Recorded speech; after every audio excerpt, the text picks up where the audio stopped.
Мен ушу Россияда Ярослав областындагы кыргыз биримдигинин жетекчиси болом. Атым Керимбек Арыкбаев. Биздин жердештер, мекендештер ошол жакта 5000дей адам иштеп жашашат ошол жакта. Көпчүлүгү ошо базарларда сатуу үйлеринде турушат, стройкаларында, курулуштарда иштешет. Мен өзүм азыр убакта иштеп аткан ишим ООО Кайрат деген строительный компаниям бар, ошонун жетекчисимин. 7 жыл болду ачылганына. А диаспорабыздын уюшулганына 6 жыл болот күзүндө. Жакшы. Ярослав областында Кыргызстан совхозу түзүлгөн 76 жылы. Ошону 2006 жылы 30 жылдык юбилей белгиледик. 2011 жылы 35 жылдык юбилей белгилеп, азыр ошо Кыргызстан совхозунда дагы өзүбүздүн жердештер, кыргыз жигиттери, кыз-келиндер иштейт. Мен болсо Арабаев атындагы университетте декан русской филологияны болуп иштейм.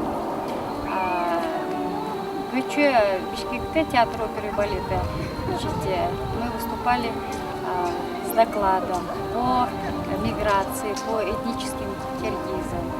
И сегодня меня тоже пригласили сюда. Я благодарна руководству за монтаж, что мы здесь вместе с соотечественниками проводим это время в обсуждении дальнейших планов и концепции развития. Меня зовут Джамиля.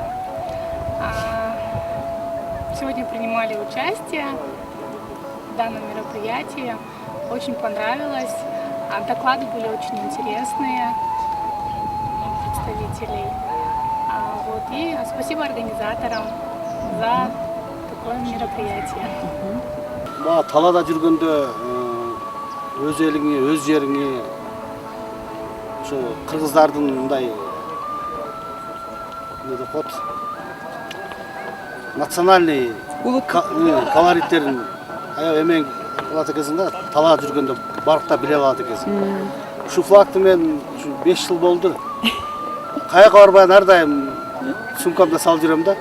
Салып жүрүп, ушундай моменттер болгондо флагты жайып, достор менен сүрөткө түшүп, ак калпакты кийип, ошо талаа жүргөндө, берде балдарга, кыздарга предлагать этсең, флаг менен түшүп деп чочуп эме алышат да.